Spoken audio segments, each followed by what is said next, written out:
Isang mapagpalang araw po sa lahat. To God be the glory sa isa na namang araw, isa na namang opportunity na mapag-aralan ang salita ng Panginoon. Naniniwala po kami that the Word of God is a lamp unto our feet and the light unto our path. Kaya mahalaga po na bago pumasok sa school, bago pumasok sa trabaho, or sa kahit na anong gawaing bahay, dapat na tayo ay nakapag-charge or nakapagbaon ng salita ng Panginoon. Amen po ba? Again, welcome ko po kayo sa Diakonos. At Diakonos simply means servant, and this is our online Bible study ministry. Sa mga bago po, we did not set our page or our channel to be monetized both in Facebook or YouTube. All we ask po is your time to briefly study God's Word as you start your day.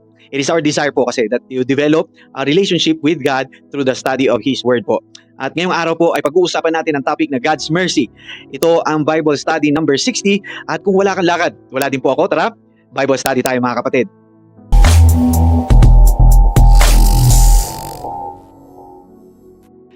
Mga kapatid, our verse today is found in Titus chapter 3 verse 5 and 6. It says, He saved us not because of works done by us in righteousness, but according to His own mercy, by the washing of regeneration and renewal of the Holy Spirit, whom He poured us out richly through Jesus Christ, our Savior.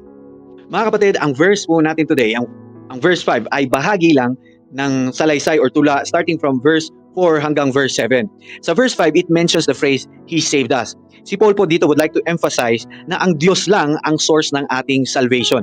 At itong temang ito ay prevalent sa buong scriptures.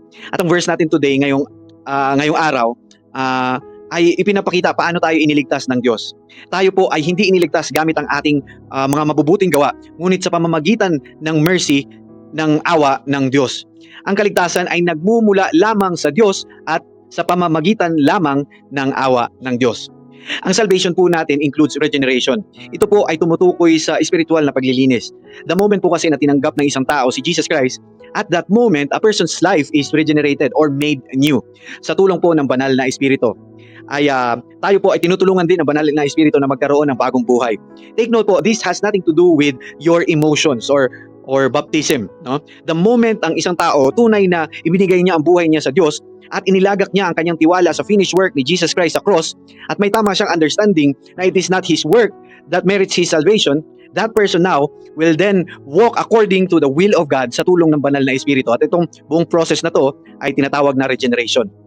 If you notice mga kapatid, dito natin makikita ang involvement ng God the Father, God the Son, and God the Holy Spirit sa kaligtasan ng isang tao. Mga kapatid, picture this out. Ang sabi ng verse 3, same chapter, sapagkat noong una tayo rin ay kulang sa pangunawa tungkol sa katotohanan at mga masuwayin. Nilinlang at inalipin tayo ng lahat ng uri ng kahalayan at kalayawan. Naghari sa atin ang masamang isipan at pagkainggit. Kinapuutan tayo ng iba at kinapuutan din natin sila. If we are being honest, lahat po tayo na-experience natin to. Maraming tao po everyday wala silang concern on where their soul will spend eternity someday. Wide is the road that leads to destruction at marami po ang tutungo doon, sabi ng Bible. I can guarantee mga kapatid that God does not want it that way. Every single day, people choose to reject the message, the good news of Jesus Christ. Alam niyo po, Jesus po talks about hell more than He talks about heaven mga kapatid. Alam niyo po mga kapatid, hell po is a place of weeping and gnashing of teeth. It is a place of utter darkness. Doon hindi namamatay ang uod at hindi namamatay ang apoy. Mga kapatid, kung anong pangit ng impyerno ay siya rin namang ganda ng langit. In heaven po sa langit, it is a place where no more sorrow, no more tears, no more death, no more pain.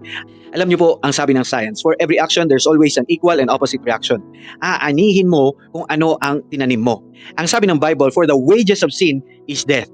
Ang ating po mga kasalanan ay magriresulta sa kamatayan.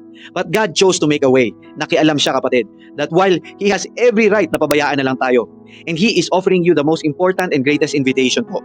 And He has given us His begotten Son, the Messiah, the Savior, the Anointed One.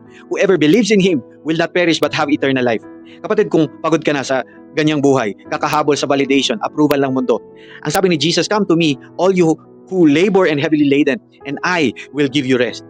Kapatid, if you're willing, kapatid, to have a relationship with Jesus Christ, why don't you acknowledge before God that I am a sinner? Lord, I am a sinner. I don't know, Lord, how to pray. But Lord, I invite you in my life. Lord, iligtas mo ako sa mga kasalanan ko that separates me from you. From this day onward, Lord, I declare in my mouth that you are my Lord and my Savior. And Lord, I believe that Jesus rose from the dead to prove that your words are true. Mga kapatid, if you have made that prayer, you are now a believer secured in Jesus' promises. I encourage you, kapatid, to find yourself a Bible-believing church. Magpa-disciple ka. Grow in the knowledge of our God. Talikuran mo na ang dati mong masamang pamumuhay. Mga kapatid, as I conclude. Sa Titus chapter 3 verse 5 and 6, in-emphasize ni Paul na ang ating kaligtasan ay dahil lamang sa awa, sa mercy ng Diyos at hindi dahil sa mga mabubuting gawa natin. Kasama sa kaligtasan itong tinatawag na regeneration or pagiging bagong nilalang sa pamamagitan ng banal na espiritu at sa tulong ng banal na espiritu. Ang ating pagbabago ay involved dito ang Triune God, ang Trinity, God the Father, God the Son, and God the Holy Spirit. And mga kapatid, if we look back sa ating makasalanang buhay dati na inilarawan doon sa Titus chapter 3 verse 3, makikita natin dito at mararamdaman natin dito ang mercy, ang awa ng Diyos sa pagbibigay sa atin ng kaligtasan. Kaya nga, this reminds us sa mga eternal consequences ng pagtanggap o pagtanggi sa regalong ito ng Diyos. Salamat po sa Diyos sa dakilan niyang awa. Mga kapatid, I really hope that you are blessed as I am too. Let's pray po, mga kapatid.